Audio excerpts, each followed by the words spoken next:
রবীন্দ্রনাথ ঠাকুরের লেখা কৃপণ। আমি ভিক্ষা করে ফিরতেছিলাম গ্রামের পথে পথে। তুমি তখন চলেছিলে তোমার স্বর্ণরথে। অপূর্ব এক স্বপ্ন সম লাগতেছিল চক্ষে মম। কি বিচিত্র শোভা তোমার, কি বিচিত্র সাজ। আমি মনে ভাবতেছিলাম এ কোন মহারাজ আজি শুভক্ষণে রাত পোহালো। ভেবেছিলেম তবে আজ আমারে তারে তারে ফিরতে রাহি হবে। বাহির হতে নাহি হতে কাহার দেখা পেলেম পথে। চলিতে রথ ধনধান্য ছড়াবে দুই ধারে। মুঠা মুঠা করিয়ে নেব ভারে ভারে।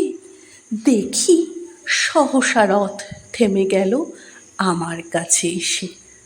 আমার মুখ পানে চেয়ে নামলে তুমি হেসে। দেখে মুখের প্রসন্নতা জুড়িয়ে গেল সকল ব্যথা।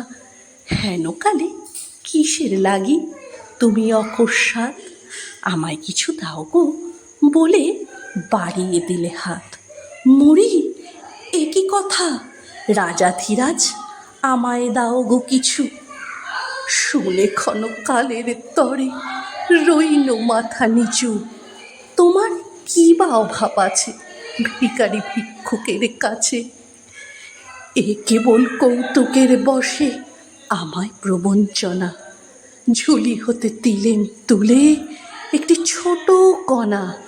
যবে পাত্রখানি ঘরে এনে উজাড় করি, এ কি ভিক্ষা মাঝে একটি ছোট সোনার কণা দেখি।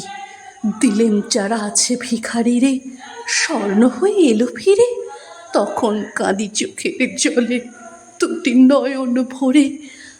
তোমায় কেন দিইনি আমার সকল শূন্য করে। নমস্কার। রবীন্দ্রনাথ ঠাকুরের লেখা কৃপণ।